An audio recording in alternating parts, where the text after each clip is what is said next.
જય શ્રી સ્વામિનારાયણ। શું પોતાના ઈષ્ટદેવને વિશે કટ્ટરવાદ રાખવો એ અપરાધ છે?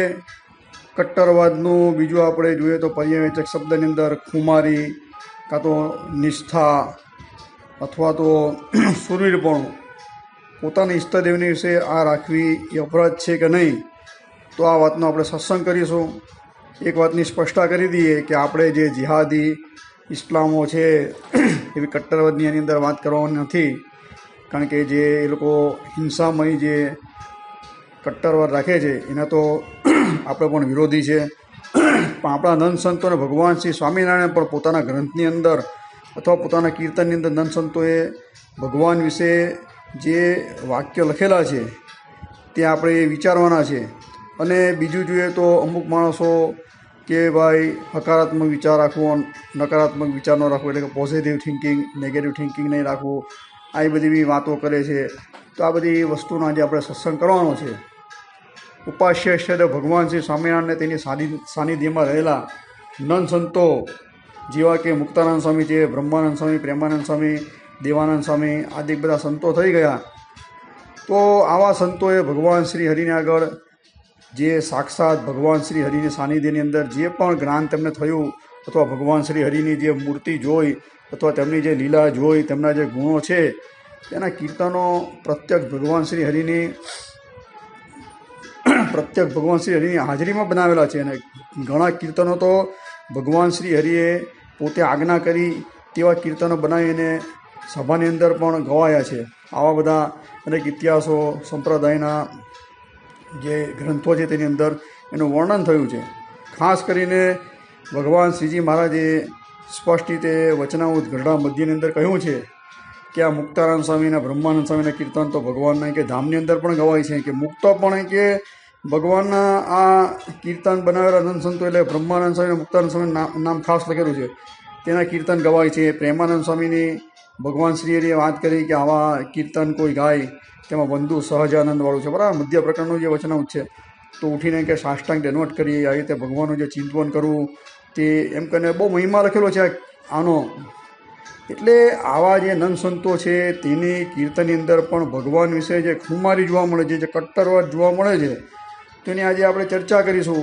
કેટલાક કહેવાતા અજ્ઞાનીઓ કે પોતે પોતાને બહુ મોટા જ્ઞાની સમજી બેઠા છે, કશી કોઈ સંપ્રદાયના સાહિત્યની ખબર નથી, તો જાહેરની અંદર એવી લવરી કરતા જોવા મળે છે કે કટ્ટરવાદ ન હોય, કટ્ટરવાદ રાખનાર માણસ જે છે તે સત્સંગી છે જ નહીં એમ કે।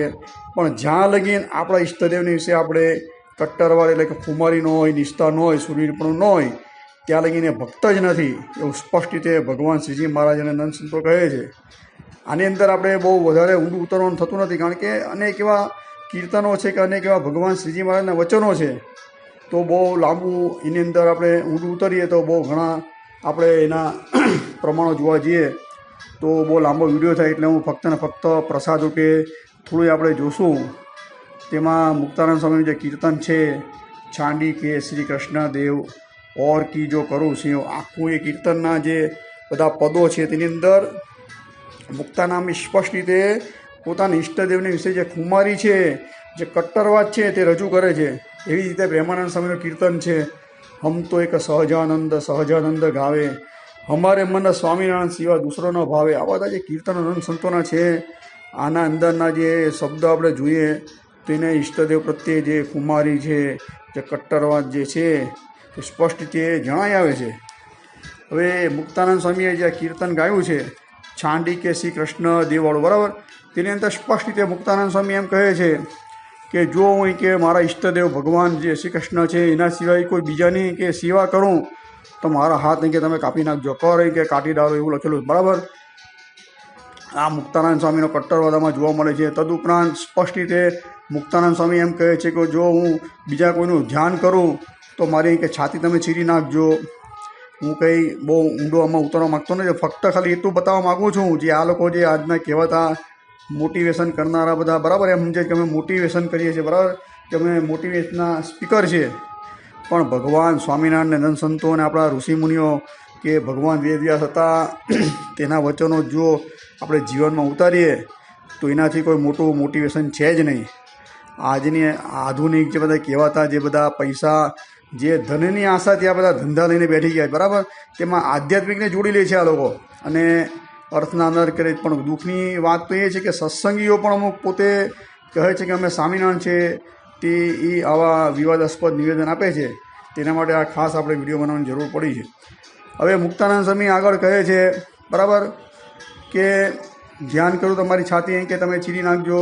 તદુપરાંત કહે છે કે અન્યનો અહીં કે જો નમો એટલે કે અન્ય ભગવાન વિના, કૃષ્ણ ભગવાન વિના, મારા ઈષ્ટદેવ વિના કે મારું મસ્તક કાંઈ પણ નમે તો મારું મસ્તક તમે કે કાપી નાખજો એમ કે આવી મુક્તાનંદ સ્વામીના આ છાંડી કે શ્રી કૃષ્ણ દેવની અંદર સ્પષ્ટ રીતે વાત કરે છે. પછી આગળ પણ મુક્તાનંદ સ્વામી સ્પષ્ટ રીતે ઘણી બાબતો કહી કે અન્ય જગ્યાએ મને ભગવાન સિવાય અન્ય જગ્યાએ પ્રતીતિ આવે તો તમે મને નીચ જાણજો કે સ્વપત જાણજો કે આવા બધા શબ્દ મુક્તાનંદ સ્વામી એના કીર્તનની અંદર વાપરેલા છે. પછી બીજા પદની અંદર છાંડી કે શ્રી કૃષ્ણની જગ્યામાં ઘનશ્યામ લખેલું છે બરાબર. ભગવાન શ્રી કૃષ્ણ અને ભગવાન ઘનશ્યામ એક જ છે, કોઈ અલગ નથી. તો એની અંદર લખ્યું કે જો હું એના ઘનશ્યામ સિવાય બીજાનું કોઈ નામ જપું તો મારી કે જીભ કાપી નાખજો. પછી આવા તો 1, 2, 3, 4 પદો છે એની અંદર નકરો કટ્ટરવાદ જ જોવા મળે છે મુક્તાનંદ સ્વામીનો. સ્પષ્ટ રીતે આ બધા કીર્તનો આપણે જોઈએ વિચારીએ તો આપણે જણાય કે પોતાના ઈષ્ટદેવની વિશે આવી ખુમારી તો જોઈએ જ, કટ્ટરવાદ તો જોઈએ જ, તોય આપણે ભગવાનને ભજી શકીએ. બાકી તમે શૂરવીરપણું તમારામાં ન હોય તો ભગવાનની ભક્તિ ન થાય. અન્ય જગ્યાએ આપણે ભગવાને વચનામૃતમાં લખેલું છે કે ભગવાન સિવાય કે અન્ય જગ્યાએ આપણે કે આશરો કરીએ તો આપણી જે પતિવ્રતાનું જે અંગ છે, ભક્તિનું અંગ છે તે કે ખંડિત થાય છે. આપણી પતિવ્રતાની જે ભક્તિ છે તેમાંથી આપણે ચલાયમાન છીએ. એટલે કે ભગવાનની વિશે અનન્ય નિષ્ઠા તો જોઈએ, આવો કટ્ટરવાદ તો જોઈએ જ. આવું સ્પષ્ટ રીતે આપણે મુક્તાનંદ સ્વામીના કીર્તનમાં જોયું. એવું જ આ તો આ પ્રેમાનંદ સ્વામીનું કીર્તન હમ તો એક સહજાનંદ ગાવે અમારા મન સ્વામિનારાયણ સિવાય દૂસરોનો ભાવ, એના બી બધા જે પદો જે છે 4 એ ખાસ સમજવાની જરૂર છે. કોઈ વાર સમય મળશે તો આ બધા કીર્તનો આપણે કીર્તનની પણ આપણે અમુક સમજૂતી લેવાની છે. પણ અત્યારે હું બહુ એમાં ઊંડો ઉતરતો નથી. પણ ભગવાન સ્વામિનારાયણ પણ પોતે સ્પષ્ટ રીતે વચનામૃતની અંદર આ બધી વસ્તુની ચર્ચા કરેલી છે. અમુકમાં કેટલાક એવા સાધુ મહાત્માઓ પણ માર્કેટની અંદર આવી ગયા બરાબર, સત્સંગની અંદર આવીને પ્રચાર કરે છે કે આપણે તો ફક્ત એમ કે હકારાત્મક વિચાર કરવા, પોઝિટિવ થિંકિંગ રાખવું, નેગેટિવ રાખવું નહીં. પણ ભગવાન સ્વામિનારાયણ કે ભગવાન જે સૃષ્ટિ કરતા ઈશ્વર છે તેને દિવસ રાત્રિ બરાબર બનાવેલું છે, સુખ દુઃખ આ બધી વસ્તુ બનાવનાર એક જ છે.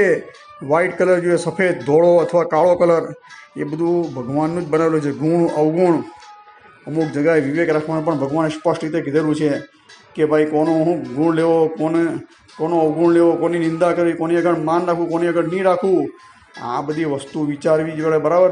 દરેક જગ્યાએ તમે હકારાત્મક વાત કરશો તો ભગવાન સ્પષ્ટ રીતે કહે છે કે પંચ વિષય છે તેના દોષ જોવા બરાબર. દોષ જોશો તો જ તમને તેનો અભાવ આવશે, તો જ તમને ભગવાનની અંદર પ્રતીતિ થશે એમ કે. એટલે માયાનો ત્યાગ કરીને ભગવાનને આપણે પ્રાપ્ત કરવાના છે. તો પછી જેને ત્યાગ કરવાનો હોય તેની અંદર તમે ગુણ ગ્રહણ કરશો, એની અંદર હકારાત્મક વૃત્તિ રાખશો, પોઝિટિવ થિંકિંગ રાખશો, તેનો ત્યાગ કેવી રીતે તમે કરી શકશો? એટલે આ બધા વચનો જોયા મૂક્યા વગર આજે ફક્ત ને ફક્ત માણસો એવા થઈ ગયા છે કે જે વિમુખો છે તેના પણ ગુણ ગ્રાહક કરતા થઈ ગયા છે.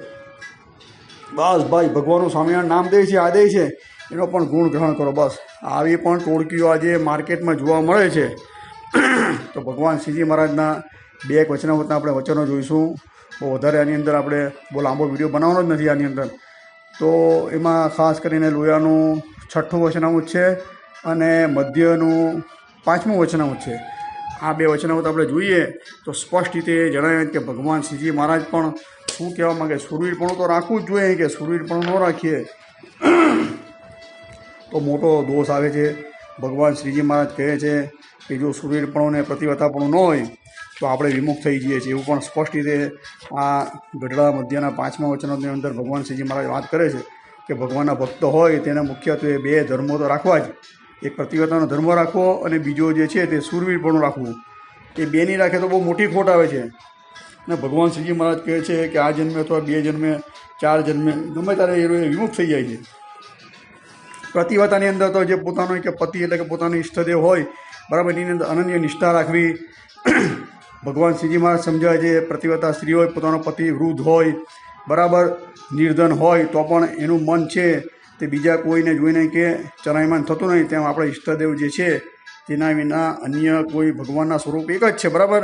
એની અંદર આપણે કોઈ ભેદવૃત્તિ રાખવાની નથી, પણ આપણે જે સ્વરૂપની પ્રાપ્તિ થઈ છે તેમાં અનન્ય નિષ્ઠા રાખવી એ પ્રતિવ્રતાપણું છે.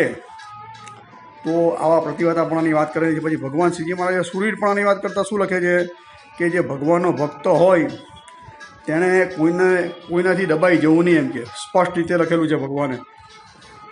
આમાં અમુક માણસ એવા હોય છે કે ભગવાનના ભક્તને ખાસ દબાવે છે અને પોતાના ઈષ્ટદેવ હોય તો ઈષ્ટદેવનું પણ ઘસાતું બોલે છે. તો આ બાબતમાં ભગવાન શ્રીજી મહારાજ સ્પષ્ટ રીતે કહે છે કે પોતાના જે પતિ હોય, એટલે પતિ એટલે અહીંયા આ પતિવ્રતા સ્ત્રીનું છે, તેમ આપણા ઈષ્ટદેવની વિશે રાખવું કે પોતાના ઈષ્ટદેવનું કોઈ ઘસાતું બોલે ત્યારે તે ઠેકાણે કે આપણે કાયર થઈને દબાઈ જવું નહીં, એમ કે બરાબર એમાં ગલી જવું નહીં, એમ કે એવું સ્પષ્ટ રીતે લખેલું છે. ને અતિશય એમ કે શૂરવીર થઈને તેને જવાબ આપવો આવી ભગવાન શ્રીજી મહારાજની આજ્ઞા છે. એને હાંભે જવાબ આપવો. અમુક માણસો અજ્ઞાની અને બહુ પોતાને જ્ઞાની માને છે. તો આપણા સંપ્રદાયની ઉપર પ્રહાર વચ્ચે થયા હતા, બરાબર. રાઘવાચાર્યજી મહારાજ કે શંકરાચાર્યજી મહારાજ, બીજા પણ ઘણા એવા હતા જે જાહેરની અંદર નહીં આવેલા, છુપી રીતે કરતા હતા. અને આ અત્યારના કહેવાતા નિગ્રહાચાર્ય, ભાગવતાચાર્ય બધા હતા, તેણે સ્વામિનારાયણ સંપ્રદાય ઉપર બહુ પ્રહાર કરેલા. ત્યારે આપણા સંપ્રદાયની માહિતી રહેલા કેટલાક માણસો એવા છે તે જવાબ તો એને આપ્યા નહીં, નપુંસક થઈ ગયા, બરાબર. સૂર્ય પણ તો દર્શાવ્યું નહીં. અને જે જવાબ આપતા હતા તેના પગ ખેંચતા કહે છે કે તમે આ કોને પૂછીને જવાબ આપો છો? તમને કોણે એમ કે તમને સત્તા આપી? તમે કોઈ એમ કે આચાર્યમાં તમને પ્રમાણપત્ર આપ્યું? તમને કોઈ કે વડતાલ ટેમ્પલ કમિટી બોર્ડે કંઈ તમને આ કહેવા માટે જવાબ આપવા માટે તમને કંઈ ઓથોરાઇઝ એ તમને લીગલી રીતે તમને કોઈ સત્તાવાર રીતે તમને જાહેરાત કરી? આ બધાને માટે આ ખાસ જવાબ છે કે ભાઈ સંપ્રદાય ભગવાન સ્વામિનારાયણનો છે. જ્યારે આપણા ઈષ્ટદેવની વિશે કોઈ આવું ઘસાતું બોલે તો ભગવાન શ્રીજી મહારાજની આજ્ઞા છે, ત્યારે કોઈની આજ્ઞા લેવાની જરૂર છે જ નહીં. આમાં આચાર્ય મહારાજ પણ રાજી હોય છે, વડતાલ ટેમ્પલ કમિટી બોર્ડ શું હોય કે અમદાવાદ શું હોય, સંતો શું હોય, જે સાચા સંતોને હરિભક્તોને મહારાજશ્રી દરેક રાજી હોય છે. કારણ કે પોતાના પતિનું કોઈ ઘસાતું બોલતું હોય, પોતાની ઈષ્ટદેવનું કોઈ ઘસાતું બોલતું હોય, તેને કોઈ જવાબ આપે તેમાં દરેકનો રાજીપો હોય જ છે. પણ આવા કેટલાક કહેવાતા જે વિમુખ જેવા આપણા અંદર રહીને આપણું જે પગ ખેંચનાર જે છે તેને આ ખાસ વચનામૃત વાંચવાની જરૂર છે. ગઢડા મધ્યનો 5મું વચનામૃત ભગવાન શ્રીજી મહારાજ સ્પષ્ટ કહે છે કે શૂરવીર થઈને તેને જવાબ આપવો, બરાબર. પછી આગળ પણ ભગવાન કહે છે આની અંદર કે એની પાલાની છાયામાં કે દબાઈ જવું નહીં. હવે આનો અર્થ મને ખબર નથી શું અર્થ થશો છે કે પાલવની કે છાયા એટલે શું, બરાબર. પણ મૂળ જે કહેવાનું તાત્પર્ય એવું છે કે એ જે ભગવાનનું ઘસાતું બોલે છે એની આગળ આપણે દબાવવું નહીં, એવું સ્પષ્ટ રીતે શ્રીજી મહારાજ કહે છે. અને ભગવાનના ભક્તને શું છે દબાવવું જ નહીં, સ્પષ્ટ રીતે શ્રીજી મહારાજ આગલા વાક્યની અંદર કહે છે. એટલે ભગવાનના ભક્ત અહીંયા શૂરવીરપણું રાખવું આ સ્પષ્ટ રીતે. એટલે કે આપણા ઈષ્ટદેવની વિશે આ જે બધા બોલ્યા કે હજુ બી કોઈ બોલશે તો ત્યારે એને પ્રત્યુત્તર આપવો પડે, એના વેણ પણ વેણ લાવવા પડશે, બરાબર. એ બધી વાત આમાં આ વચનામૃતની અંદર આવે છે. એની અંદર ક્યારે પણ દબાવવું નહીં, શૂરવીરપણું રાખવું આ ભગવાન સ્વામિનારાયણની આજ્ઞા છે. તો ભગવાન શ્રીજી મહારાજ પણ પ્રસન્ન થશે, બરાબર. હવે જેને ખરેખર ભગવાને જ્ઞાન આપ્યું હોય, આપ્યું હોય તેને તો ખાસ બોલવું જ જોઈએ. જે નથી બોલતો, બરાબર, સમદ્રષ્ટિ રાખે છે કે ભાઈ આપણે તો બધું સરખું છે, આપણે કોની અંદર રાગદ્વેષ રાખવા, દરેકની અંદર ભગવાન છે એમ કે, તેમ અમુક માણસો રાઘવાચાર્યની અંદર પણ ગુણભાવ ગ્રહે છે કે આવા મોટા થઈ ગયા ને આવા ઢીકણાને ફલાણાને, આવા માણસ જે છે તે આ જન્મે અથવા 2 જન્મે જરૂર વિમુખ થાય એવું ભગવાન સ્વામિનારાયણ આ વચનામૃતની અંદર જ કહે છે. એટલે સમદ્રષ્ટિ તો ક્યારે રાખવી નહીં. ભગવાનના જે ભક્ત છે, નારદ સંતકાદિક આદિક જે ધ્રુવાદિક થઈ ગયા તેને ભગવાનના ભક્તોનો જ પક્ષ રાખેલો એવું સ્પષ્ટ રીતે આ વચનામૃતમાં એટલે ભગવાનના ભક્તોનો પક્ષ રાખવો, બરાબર. વિમુખનો પક્ષ ક્યારે રાખવો નહીં. જે આ વિમુખનો કે પક્ષ રાખે છે તે આ જન્મે અથવા 2 જન્મે 3 જન્મે કરીને કે વિમુખ થઈ જાય છે એવું સ્પષ્ટ રીતે આ વચનામૃતની અંદર લખેલું છે. ગઢડા મધ્યનું આ 5મું વચનામૃત છે. એટલે આપણા ઈષ્ટદેવ વિશે કોઈ ગમે તેમ બોલે, એની અપમાન કરે તો ભગવાન શ્રીજી મહારાજની સ્પષ્ટ આજ્ઞા છે કે તેને કટુ વચન બોલવા, વેણ પણ વેણ લાવવા, એમાં દબાઈ જવું નહીં. આ બધી વાત લખેલી છે. એવું જ આ વચનામૃત લોયાનું 6ઠું છે. તેની અંદર ભગવાન શ્રીજી મહારાજ સ્પષ્ટ રીતે કહે છે કે કયા જગ્યાએ માન રાખવું ને કયા જગ્યાએ ન રાખવું. તેમાં ભગવાન શ્રીજી મહારાજ કહે છે સત્સંગથી અહીં કે કાંઈ કંઈ કે પાછો એનો પગ પડ્યો હોય તો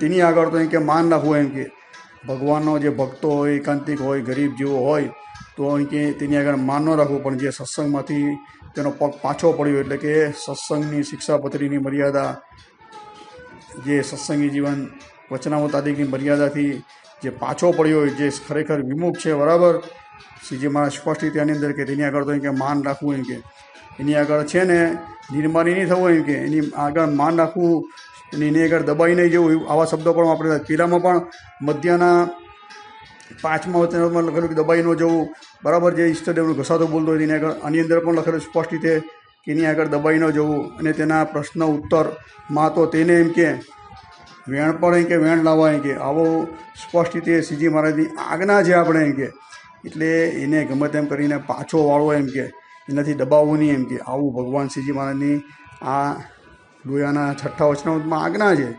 તો આ સમગ્ર આજ્ઞા અનુસાર દરેક હરિભક્તોએ પોતે પ્રતિવતાપણું રાખવું અથવા શૂરવીરપણાનો જે ધર્મ છે તે રાખવો જરૂરી છે. અને પોતાના ઈષ્ટદેવ છે તે જ આપણા માટે મુખ્ય, આપણે શિર સાથે એને એની આજ્ઞા, એનું ધ્યાન, એનું ભજન, આ બધું જે મુક્તાનંદ સ્વામી કીધું એનો જપ, એ બધું આપણે એના માટે ને પછી આગળ એની અંદર આપણે લખાય વિષ્ણુના ચિહ્નો પણ આપણે ધારણ કરવા, કે એટલે આપણા ભગવાન શ્રીજી મહારાજે જે માન્ય કરેલા ઉદ્ધવપુંદાદિક જે તિલકો છે, અંદર કુમકુમનો ચાલ્લો, કાં તો આ માળા ધારવી, એ જે બધા નિયમો ભગવાને બનાવેલા જે વિષ્ણુના ચિહ્ન જે કીધા છે તે પણ ધારણ કરવા. તેમાં પછી કાયર થવું નહીં. અમુક માણસો તિલક ચાલો નથી કરતા કે અંદર પેલો આમ ને ફલાણું ને ઢીકણું બધા દોષો આરોપે છે. તો એ પણ આ કીર્તનની અંદર લખેલું છે. શૂરવીરપણું હોય તો તિલક ચાલો કરીને નીકળી શકે. વચ્ચે કુમકુમનો ચાલ્લો કરવો, બરાબર, ઉદ્ધવપુન તિલક કરવું. અને કોઈને વચ્ચે કદાચ પેલો ચાલ્લો કરે કેસર કુમકુમ અધિકનો નહીં કરી તો ચંદન ન કરે તો પણ વાંધો નથી. પણ અમુક માણસો એવું કહેતા પણ જોવા મળે છે કે લાલ ચાલ્લાથી કે હું સાવચેતી રાખવી, બધા એવા હોતા નથી, બરાબર. જ્યાં આપણે જોઈએ છે ત્યાં અમુક માણસો જે કપટી, જે દંભી માણસો હોય છે, જે આસુરીજી હોય છે, તે પણ વિષ્ણુના ચિહ્ન ધારણ કરીને આવો પાખંડ કરનાર હોય છે. તેનાથી ચેતતા રહેવી વાત બરાબર, પણ સમગ્ર એમાં આ ભગવાનના ચિહ્ન અને વિષ્ણુના ચિહ્નને જો કોઈ આવી રીતે એની નિંદા કરતો હોય તો એને પણ અસુર જ જાણવો. એ આ જન્મે અથવા 2-3 જન્મને એ પણ વિમુખ થાય, એ નિર્વાદ બાબત છે. એટલે ભગવાન શ્રીજી મહારાજે જે આપણે નિયમ ધરાવેલા છે એ શૂરવીરપણે કરીને ધારવા. હવે આની અંદર એક ઇતિહાસ છે. ભગવાન શ્રી રામાનુજાચાર્ય થઈ ગયા, બરાબર. તો રામાનુજાચાર્ય હતા તે વૈષ્ણવ હતા અને તેઓને મારવા માટે, એટલે કે એમને પકડવા માટે એક બાજુના રાજ્યના રાજા હતા. એના નામઠામ આપણે બહુ એમાં ઊંડા ઉતરતા નથી, બરાબર, આગળ એની વાત કરેલી જ છે. તો એમને એ શિવપંથી હતા, એ પણ કટ્ટરવાદી હતા, બરાબર. આમાં કટ્ટરવાદ ક્યાં જાય તે તમે જો. તો રામાનુજાચાર્યને પકડવા આવે છે તો તેમના જે 2 શિષ્ય હતા, એટલે સગ્ગા ભાણેજ હતા, બરાબર. કુરેશીને બીજું નામ ભૂલી ગયો. તો એ બે શિષ્ય જે છે તે રામાનુજાચાર્યને કહે છે કે તમારી જગ્યાએ અમે જઈએ છીએ, કે તમે જતા નહીં. આને ખબર નથી કે રામાનુજાચાર્ય કોણ, તેને જોયા નથી. એટલે રાજા પાસે જાય છે અને રાજા છે તે બેને કહે છે કે તમે એમ કે શિવને કે સર્વેશ્વર માનો, કે શિવ છે તે જ જગતની ઉત્પત્તિ સ્થિતિને પ્રલય, એટલે કે શિવ છે તે જ સર્વેશ્વર છે, એમ કે એ જ પરમાત્મા છે, એના સિવાય બીજો કોઈ પરમાત્મા છે નહીં. ત્યારે રામાનુજાચાર્યના જે કૃપાપાત્ર શિષ્ય ભાણેજ જે કુરેશી આદિક હતા તેને સ્પષ્ટ રીતે સભાની અંદર ના પાડી અને શાસ્ત્ર આધારે એવું સિદ્ધ કરીને બતાવ્યું કે ભાઈ શિવ તત્વ છે તે પરમ તત્વ નથી, પણ ભગવાન વિષ્ણુ છે તે જ પરમ તત્વ છે, આવું પ્રતિપાદન કર્યું. તે છતાં પણ જે રાજા હતા તે શિવના દ્વેષી હતા, અરે વિષ્ણુના દ્વેષી હતા, શિવપંથી હતા. તેણે આગ્રહ કર્યો, જબરજસ્તી કરી કે તમે શિવ તત્વને સ્વીકારો પરમ તત્વ તરીકે, નહીં તો તમારી આંખ ફોડી નાખવામાં આવશે. ત્યારે પણ જે રામાનુજાચાર્યના બાણે શિષ્ય હતા તેઓએ આ વાત સ્વીકારી નહીં કે ભાઈ અમારા ઈષ્ટદેવ તો કે જે કહીએ તે વિષ્ણુ જ છે અને એ જ પરમ તત્વ છે, શિવ પરમ તત્વ છે જ નહીં. ભલે તમે અમારી આંખ ફોડી નાખો કે અમને કે મારી નાખો તો પણ અમે અમારું જે સિદ્ધાંત છે એ ક્યારે પણ અમે બદલીએ નહીં. ત્યારે રાજાએ જે હતા શિવપંથીના રાજા, તેણે આ જે કહેવાતા વિષ્ણુપંથીના ભગવાન રામાનુજાચાર્યના શિષ્ય કુરેશી આદિકની આંખ ફોડી નાખી તો પણ પોતાનો મત હતો તે ત્યાગ ન કર્યો. આ શું છે? કટ્ટરવાદ જ છે. બરાબર, સ્પષ્ટ રીતે કીધું છે કે ભાઈ મારા ઈષ્ટદેવ જે છે એ વિષ્ણુ તે જ પરમ તત્વ છે, શિવ પરમ તત્વ નથી. આ પણ ઇતિહાસ આવા જોવા મળે છે. એટલે આવી હિંસામાં આપણે કદી પણ આપણે એવું કહેતા જ નથી કે ભાઈ તમે આવી હિંસા કરો, કારણ કે ભગવાન શ્રીજી મહારાજે શિક્ષાપત્રીમાં સ્પષ્ટ આની મનાઈ કરેલી છે કે ક્યારેય કે ગમે તેવું અયોગ્ય આચરણ થઈ ગયું હોય તો પોતાના અંગનું કે બીજાના અંગનું છેદન ન કરવું. એટલે ભગવાન સ્વામિનારાયણના આ સિદ્ધાંતને વધીને આપણે ક્યારે પણ આપણું અંગ કે બીજાનું અંગનું છેદન ન કરવું. હા, એટલું પ્રતિવતાપણું તો આપણે રાખવું જ પડશે. પોતાની ઈષ્ટનું કોઈ ઘસાતું બોલે કે કોઈ વિમુખ જેવો જીવ હોય તેને તો વેણ પણ વેણ લાવવા, આ બધી આજ્ઞા ભગવાન સ્વામિનારાયણની જ છે. ત્યાં તો કટ્ટરવાદ અવશ્ય રાખવો. અને આજના આધુનિક જે કહેવાતા કેટલાક જે છે તે જાહેરની અંદર આપણે જોઈએ છીએ તો વિમુખનો પક્ષ રાખતા જોવા મળે છે. એના ગુણગાન ગાય છે. જે વિમુખ હોય એટલે કે દેવશાસ્ત્રના આચાર્ય જેને નથી માનતા ને મૂળ સંપ્રદાયથી વિમુખ છે, તો એવા ઘણા મૂળ સંપ્રદાયના સાધુઓ છે એ જાહેરની અંદર તેના વાહ ગુણગાન ગાય છે કે સ્વામિનારાયણ નામ બોલ્યા, સ્વામિનારાયણ ભગવાનનું ભજન કરાયું, કે ગામો ગામ શહેરો શહેર કે દેશ વિદેશની અંદર કે મંદિર બન્યા. કે આવા વિમુખનો જે પક્ષ રાખે છે જે સાધુ તે આ જન્મે અથવા 2 જન્મે વિમુખ થશે એવું સ્પષ્ટ રીતે આ ભગવાન સ્વામિનારાયણ ગઢડા મધ્યના વચનામૃતની 5ની અંદર સ્પષ્ટ રીતે કીધેલું છે. એટલે હરિભક્તો ચેતી જજો. આવા જે ડબલ બાજુ ઢોલકી બજાવનાર છે એવાથી ખાસ ચેતતા રહેજો. એવા પણ અત્યારે પોતે પોતાનું વર્તુળ મોટું કરવા માટે એવા સાધુઓ પણ અત્યારે લગભગ ઘણા એવા જોવા મળે છે કે વિમુખોના સ્થાનકોમાં જાય છે, ત્યાં કથા વાર્તા કરે છે. બરાબર, અને પૈસા ધન સંપાદન કરવું તે તેનો મુખ્ય ધંધો હોય છે. ઘણા તો એવા જોયા કે એ વિમુખોના પગની અંદર પણ આવટે છે. તો આ બધા વિમુખ જ છે. બરાબર, એનો જેને ગુણ આવ્યો ત્યાં જન્મે અથવા 2 જન્મે ગમે ત્યારે નક્કી વિમુખ થાય. ભગવાન શ્રીજી મહારાજના વાક્ય છે. શ્રીજી મહારાજના વાક્ય કદાપી અસત્ય ન હોય. બરાબર, સત્ય જ ઠરશે. એટલે આવા પણ જે કહેવાતા લેભાગુ સાધુઓ છે તેને દૂર રહેવું. કારણ કે એ લોકોને સમદ્રષ્ટિ માને કે બધા સાધુ એક જ કે બધું સરખું. તો ભગવાન ના પાડે કે ભાઈ આમાં સમદ્રષ્ટિ ન રખાય. જે પક્ષ છે તો ભગવતીનો જ પક્ષ રાખવો, ભગવાનનો જ પક્ષ રાખવો અથવા તો ભગવાનના ભક્તોનો પક્ષ રાખવો. જેને વિમુખ આપણે જાહેર કરેલા છે ભગવાન શ્રીજી મહારાજની, જેને આજ્ઞા નથી માનતા, આચાર્યશ્રીને માનતા નથી, બરાબર, એના થકી દીક્ષા ગ્રહણ કરતા નથી, તો પછી એનો પક્ષ આપણે કેવી રીતે રખાય? એને કેવી રીતે આપણે માન્યતા અપાય? એને કેવી રીતે આપણે દંડવટ કરાય? એને કેવી રીતે આપણે હાથ જોડાય? બરાબર, એટલે આ બધા જે કહેવાતા એના જે ગુણગ્રાહિક છે બધા, તે બધા આ જન્મે અથવા 2-3 જન્મે આ જેની ગતિ છે. એટલે આવા લોકો જ છે તે સંપ્રદાયની અંદર ભ્રમ ફેરવી રહ્યા છે કે હકારાત્મક વૃત્તિ રાખવી, બધું સ્વામિનારાયણ તો ભજન તો કરે છે ને, સ્વામિનારાયણ સ્વામિનારાયણ નામદેવ છે ને, તેના વચનો ખાસ જેને બતાવે કે વાંચભાઈ આ શું લખેલું છે. ખાલી ભગવું ઓળવાથી કંઈ તમે સાધુ થતા નથી. સાધુ બનવા માટે સાધુતાના ગુણ આવવા જોઈએ. ભગવાન શ્રીજી મહારાજ જેવા આટલા મોટા ડેન્જર જે શબ્દો લખેલા છે તેને તમે માનો નહીં અને એમ કહો કે બધું અમને તો સરખું જ છે, એમ કે તે વિમુખનો ક્યારે પણ સમાગમ ન થાય. બરાબર, આપણે નિત્ય જે પ્રાર્થના છે વિમુખ જીવ કે બદનશે કથા સુનીને, એ તો પ્રેમાનંદ સ્વામી પણ સ્પષ્ટ ના પડે કે વિમુખ જીવના બદનથી કથા ન સંભળાય. એમ કે તો આ લોકો તો કથા વાર્તાની વાત નહીં, એ લોકોના દરેક ઉત્સવ સમયમાં જાય છે, પ્રોગ્રામમાં જાય છે, એ લોકોને દંડવટ કરે છે. આવા પણ કેટલાક વિડીયો જાહેરની અંદર સોશિયલ મીડિયામાં આવેલા. તો મૂળ સંપ્રદાયના જે કહેવાતા, જેને ખરેખર ભગવાન શ્રીજી મહારાજનો જે જળ આશરો છે, જેને સંપ્રદાયનું કોઈ લાગે છે, તો એઓએ આના પર ખાસ પગલાં ભરવાની જરૂર છે. જો આજે પગલાં ન ભરશો, આજે 2-3 એવા સાધુઓ છે કે જાહેરની અંદર પછી 2-3ના 6 થશે, 10 થશે, પછી આગળ પાછળ મીંડા લાગશે. એટલે આ બધાને ખાસ દબાણમાં રાખવાની જરૂર છે. અને આવા સાધુઓ હોય તેના પણ વેણ લાવવા, બરાબર, કટુ વચન બોલવા, કટ્ટરવાદ રાખવાની ભગવાન શ્રીજી મહારાજની પણ આજ્ઞા છે અને નંદ સંતોની પણ આજ્ઞા, એવા તમને વચન બતાવ્યા. એટલે કટ્ટરવાદ તો જોઈએ જ પોતાના ઈષ્ટદેવ વિશે. હા, આપણે જે જિહાદી ઇસ્લામી કટ્ટરવાદની વાત નથી કરતા, એના તો આપણે વિરોધી જ છે. આપણે કોઈની હિંસા થાય એવો કટ્ટરવાદને આપણે કદાપી માન્યતા આપતા નથી. આપણા વચનને વિરામ આપીએ. અસ્તુ. જય શ્રી સ્વામિનારાયણ.